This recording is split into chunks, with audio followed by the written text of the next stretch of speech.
पूरे प्रदेश में इस वक्त निकाय चुनाव की काउंटिंग जारी है। देहरादून नगर निगम में बीजेपी उम्मीदवार आगे है, जबकि श्रीनगर और पिथौरागढ़ में निर्दलीय कैंडिडेट आगे चल रहे हैं। वहीं अब तक 7 नगर पालिका में भी बीजेपी प्रत्याशी आगे चल रहे हैं, जबकि 2 नगर पालिका में निर्दलीय तो 1 में कांग्रेस आगे है। वहीं नगर पंचायतों की बात करें तो अब तक आए 6 के रुझानों में से 5 में से कांग्रेस आगे है, जबकि 1 में बीजेपी आगे चल रही है।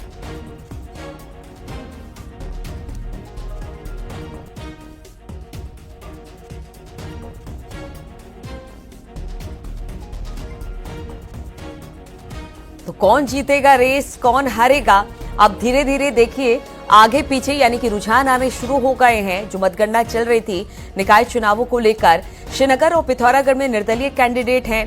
देहरादून नगर निगम में बीजेपी उम्मीदवार आगे चल रहे हैं। वहीं अब तक 7 नगर पालिका में भी बीजेपी प्रत्याशी आगे चलते बताए जा रहे हैं। हालांकि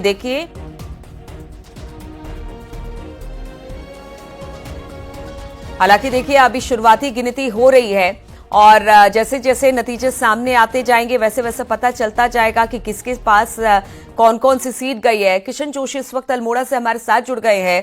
किशन, अगर अल्मोड़ा की बात की जाए तो देखिए यहां पर भी मतगणना चल रही है, यहां पर क्या खबर निकलकर सामने आ रही है, किसके कैंडिडेट आगे हैं, पीछे हैं, नगर निगम, नगर पंचायत, क्या कुछ खबर? नीलू, अल्मोड़ा नगर निगम में जो है भाजपा पहले राउंड में 1000 वोट से लगभग आगे निकल रही है पहले राउंड में। और पार्षदों की बात करें तो अधिकांश पार्षद जो है भाजपा के जीत चुके हैं। और इसके साथ ही जिले के अन्य निकायों में भी भाजपा पार्षदों में और सभासदों में आगे निकली है, जबकि कुछ निकायों में जो है निर्दलीय आगे जो है बढ़ रहे हैं। तो कड़ा मुकाबला यहाँ पर देखने को मिल रहा है पार्षदों में, क्योंकि छोटे छोटे पार्षद कहीं 1 वोट से जीत हो रही, कहीं 2 वोट से जीत हो रही, तो कहीं 8 वोट से जीत हो रही है। तो बड़ा रोचक जो है ये चुनाव के परिणाम देखने को मिल रहे हैं। नीलू, ठीक है, आप हमारे साथ बने रहिए। इस वक्त कांग्रेस के कद्दावर नेता और पूर्व मुख्यमंत्री हरीश रावत जी भी हमारे साथ जुड़ गए हैं। हरीश रावत जी, अभी तो चूंकि शुरुआती रुझान है, बैलेट से मतदान हुआ है तो थोड़ा टाइम जरूर लगेगा, लेकिन कांग्रेस के लिए बहुत अच्छी खबर नहीं निकलकर सामने आ रही है। नहीं, ऐसी बात नहीं है। मुझे 12 नगर पंचायतों की, क्योंकि नगर पंचायतों में स्थिति कुछ स्पष्ट होती नजर आ रही है, तो 12 नगर पंचायतों में कांग्रेस के प्रत्याशी अभी आगे हैं, तो ऐसा नहीं है। अब नगर पालिकाओं में थोड़ा मेरी समझ से 1-2 बजे के बाद अंदाज आना शुरू होगा। और नगर निगमों में तो मैं समझता हूँ शाम को 6-7 बजे के बाद ही कोई स्थिति स्पष्ट हो पाएगी। और इन चुनाव में लोग बदलाव के मूड में थे।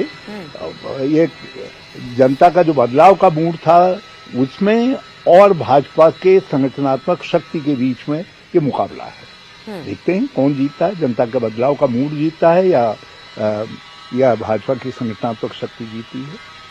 हरीश रावत जी, चूंकि अगर पुष्कर सिंह धामी की बात की जाए, देखिए इस बार का चुनाव हमने देखा कि 2027 को लेकर कहा जा रहा है कि सेमीफाइनल है, इसीलिए बड़े बड़े नेता, चाहे आप हो चाहे बाकी नेता हो, मुख्यमंत्री हो पुष्कर सिंह धामी, सभी इस बार मैदान में उतरे थे।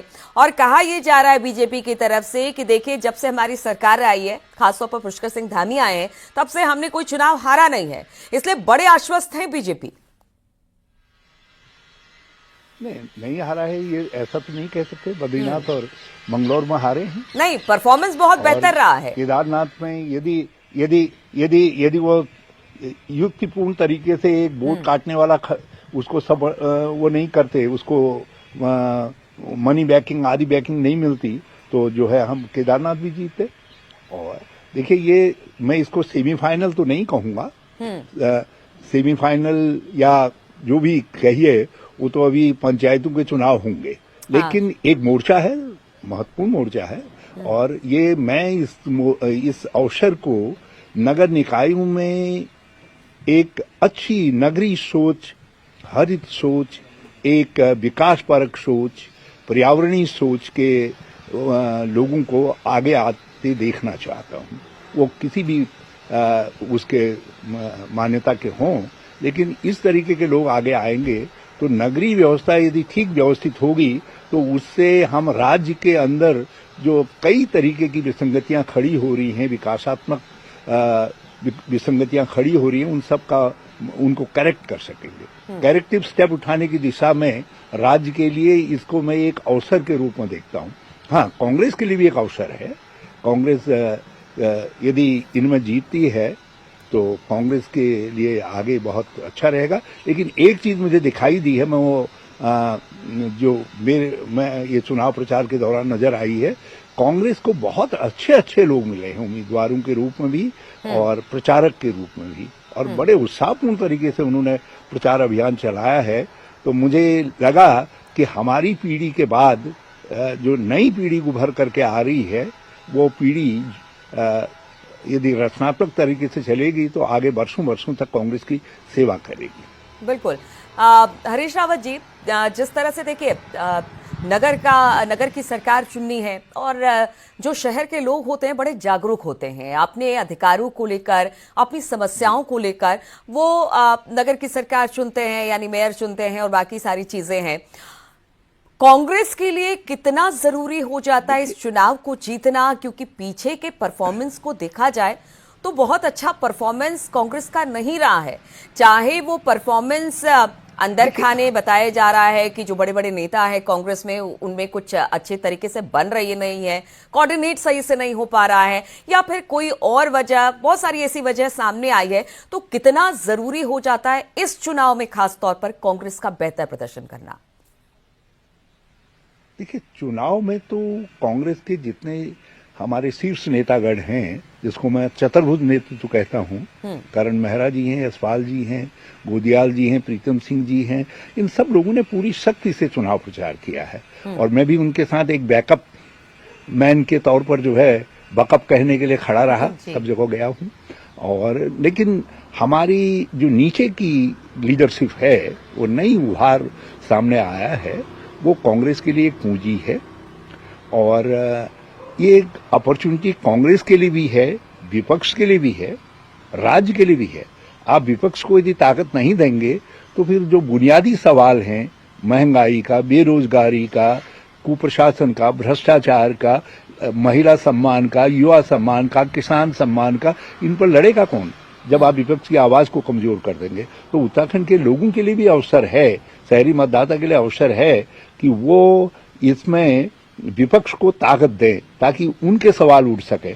और दूसरा, मैंने कहा, राज्य के लिए भी एक अवसर है, यदि हरित सोच के, पर्यावरणीय सोच रखने वाले और नगरीय व्यवस्था की सूझबूझ रखने वाले लोग आगे आते हैं। जैसे हमने देहरादून में जिनको उम्मीदवार छांटा है, या हमने ऋषिकेश में जिनको उम्मीदवार छांटा, मैंने कई जगह अपने उम्मीदवारों से बातचीत की, काशीपुर में, हल्द्वानी में।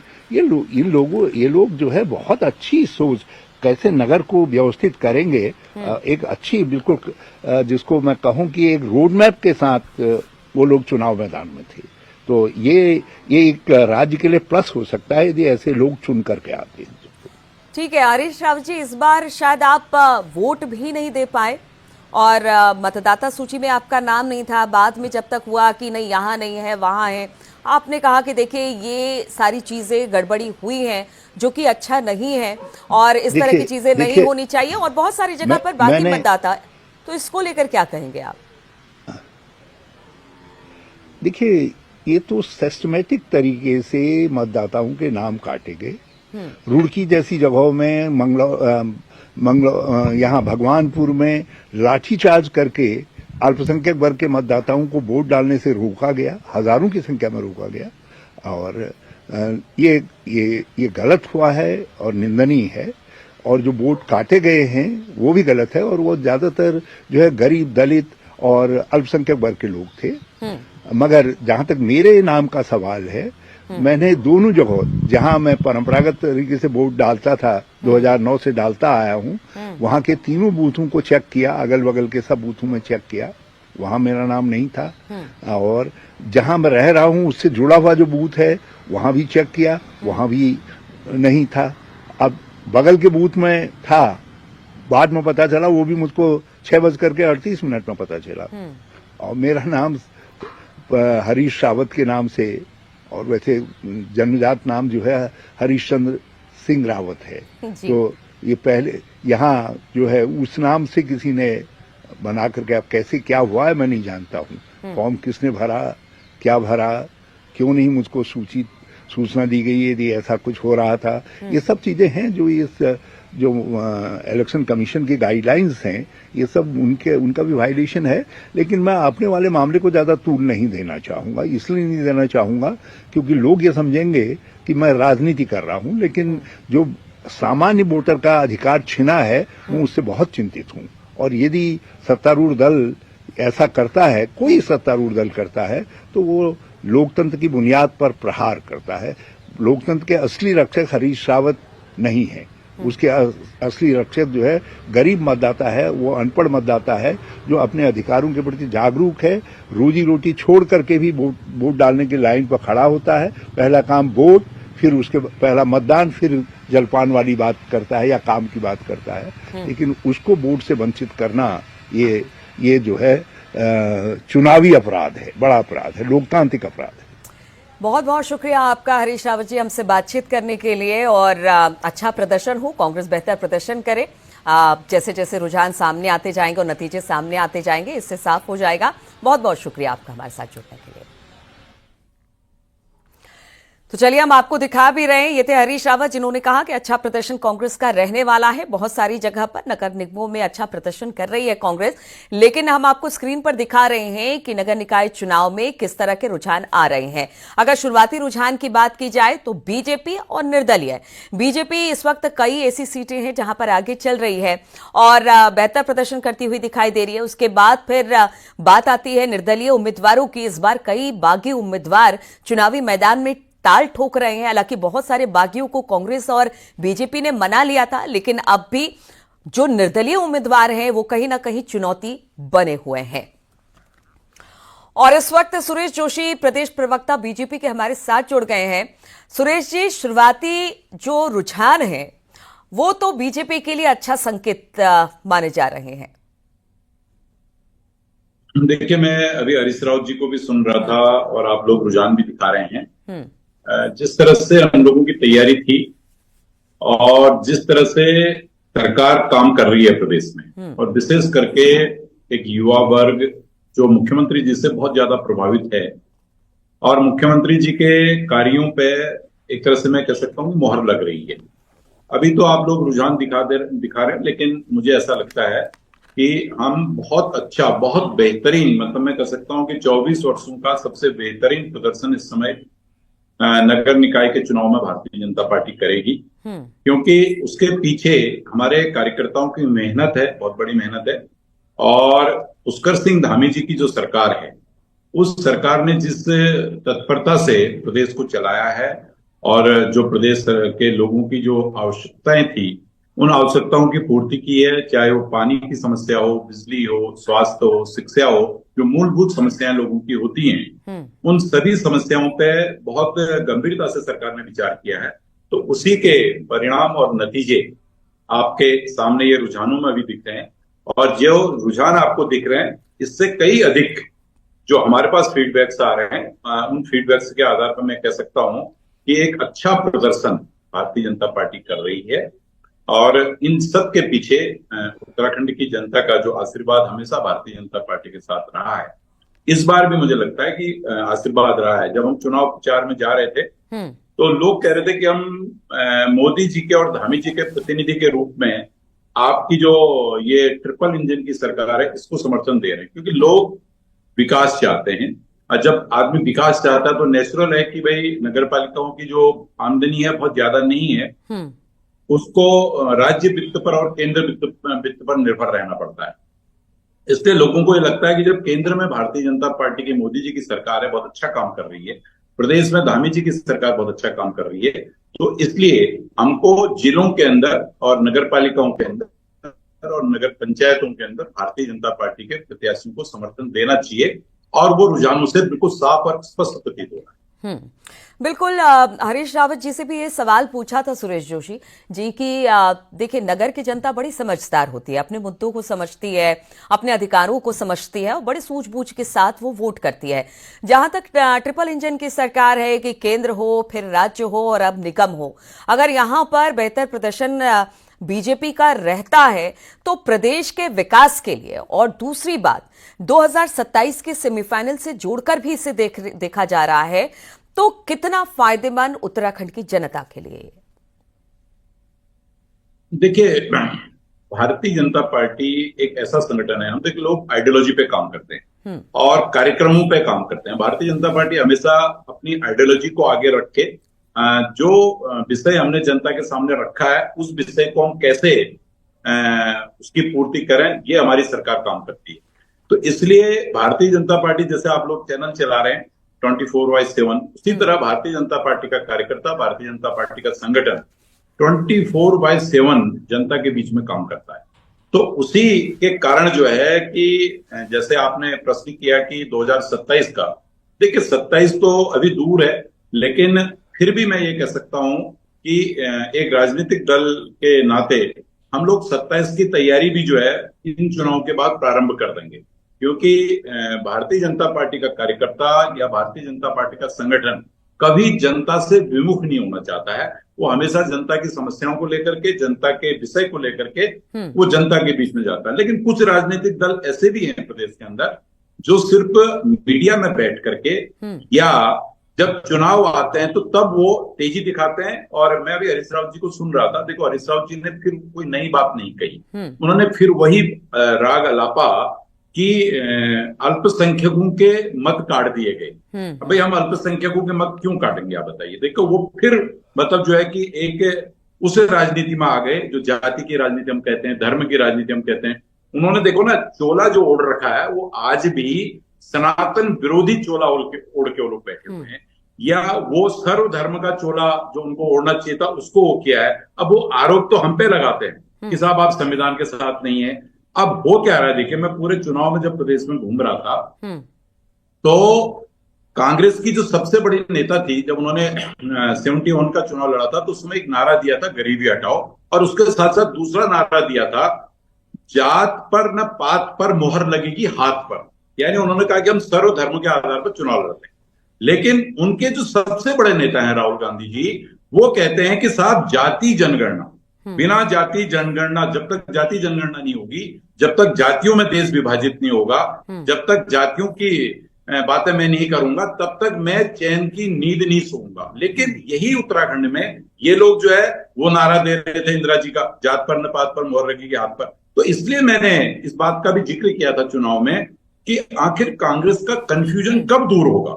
जो कांग्रेस बिल्कुल एकदम कंफ्यूज हो चुकी है, उस कंफ्यूजन को कब दूर करेगी। तो अब उसी को लेकर के अब हरीश रावत जी थोड़ा एक इस बात को भी अभी कह गए आपके चैनल पे कि साहब इन्होंने भगवानपुर में ये कर दिया, रुड़की में ये कर दिया। होता क्या है, कांग्रेस हमेशा देखो फील्ड में काम नहीं करती। जैसे मैंने पहले कहा, जब चुनाव आते हैं तो तब कांग्रेस जो है जनता के बीच में आती है, उससे पहले कांग्रेस दिखती नहीं है कहीं दूर दूर तक। आज जब वो हार के करीब होती है तो कभी वो कहती है ईवीएम। अब इस बार तो बैलेट से चुनाव हो रहा है, कांग्रेस की डिमांड बैलेट होती थी, अब इस बार बैलेट ही है चुनाव, बैलेट की आज गिनती हो रही है।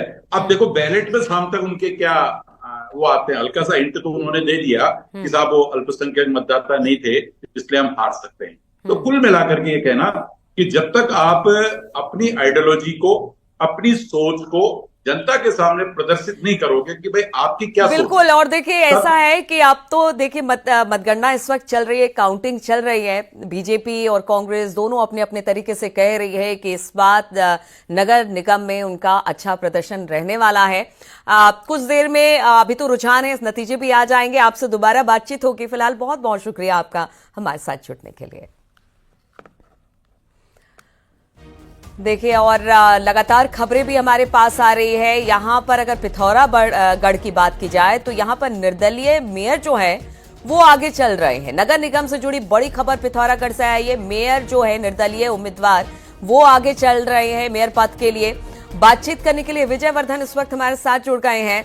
विजय, देखिए बार बार कहा जा रहा था कि बीजेपी, कांग्रेस और निर्दलीय, मतलब कोई तीसरी पार्टी है ही नहीं, निर्दलीय है। अब जब पिथौरागढ़ से ये खबर आ रही है तो ये बड़ी चौंकाने वाली खबर है कि यहां पर दो बड़ी पार्टियों को पछाड़कर एक निर्दलीय मेयर के अभी उम्मीदवार के तौर पर आगे है। हालांकि ये शुरुआती रुझान है। ये निश्चित तौर पर अभी एकदम शुरुआती ये रुझान है। करीबन दो वार्डों से अभी नतीजे यहाँ पर आए हैं, तो उनको देखते हुए लग रहा है कि निर्दलीय जो उम्मीदवार है मोनिका महर, जो कि कांग्रेस विधायक मयूख महर जिनका खुलेआम समर्थन कर रहे थे, वो कुछ अभी यहाँ पर हल्के सी बढ़त उन्होंने बना रखी है। अभी पूरी लगभग 95% काउंटिंग अभी होनी है, लेकिन शुरुआती तौर पे निश्चित तौर पे कहा जा सकता है कि जिस तरीके से निर्दलीय उम्मीदवार ने बढ़त बना रखी है, वो दोनों राष्ट्रीय दलों के लिए खतरे की घंटी है। और खासकर मैं कहूँ कि कांग्रेस की स्थिति यहाँ पर बहुत पीछे है अभी के स्थिति में, और जो मुकाबला यहाँ पर दिख रहा है वो बीजेपी और निर्दलीय उम्मीदवार के बीच दिखाई दे रहा है।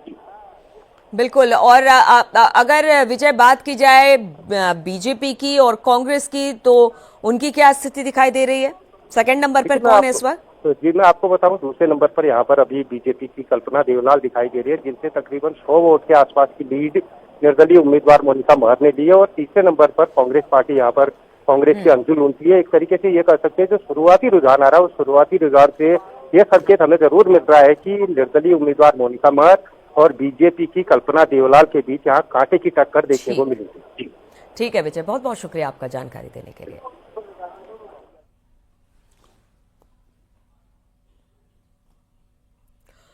और निकाय चुनाव की काउंटिंग जारी है। वहीं बीजेपी प्रदेश अध्यक्ष महेंद्र भाट ने बीजेपी की बम्पर जीत का दावा भी किया है।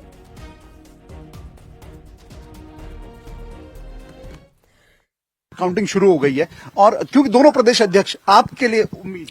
देखिए, हम तो शुरू से कह रहे हैं कि नगर निगम का चुनाव हो चाहे पंचायत का चुनाव हो, भारतीय जनता पार्टी अपार जन समर्थन मिलने वाला है। और जैसे जैसे परिणाम आए, अभी जैसे मेरे पास जानकारी आई है, कुछ वार्डों में हमने बढ़त बना दी है, तो मैं कह सकता हूं कि देहरादून तो सबसे ज्यादा मतों से जीतने वाले हमारा नगर निगम बनने जा रहा है। और मुझे पूरा विश्वास है 11 नगर में भारतीय जनता पार्टी की जीत होगी। कि 100 में से कितने, 100 टोटल निकाय, 100 में से कितने बीजेपी मान? 70-80% से ऊपर मैं पहले से कह रहा हूँ कि हम पिछली बार भी रहे, इस बार उससे पिछली बार जहाँ 60% पालिकाओं में हम आगे थे, इस बार उसको हम 80% तक ले जाएंगे। बीजेपी ऑफिस में किस वक्त प्रोग्राम होगा? मतलब एक एक करके जी परिणाम जैसे आना प्रारंभ होगा, सायंकाल से हमने सब कार्यकर्ताओं को कार्यालय बुलाया है, और बड़े उत्साह के साथ गुलाल भी खिलाया जाकर दीपावली होली दोनों मनाई जाएगी। आपके भी एग्जाम और मुख्यमंत्री पुष्कर सिंह धामी के लिए भी एक परफॉर्मेंस। ठीक है, जनादेश जब पॉजिटिव होता है, निश्चित रूप से कार्यकर्ता के नाते हमको भी खुशी होती है। मुख्यमंत्री जी ने पूरे प्रदेश के अंदर उसका दौरा किया, मैं भी अनेकों पालिकाओं में मेरा जाना हुआ, हमारे प्रत्येक मंत्री, विधायक ने, सांसद ने, पूर्व मुख्यमंत्री जी का सबका प्रयास रहा है, और उसके परिणाम हमारे सामने सार्थक सिद्ध होंगे।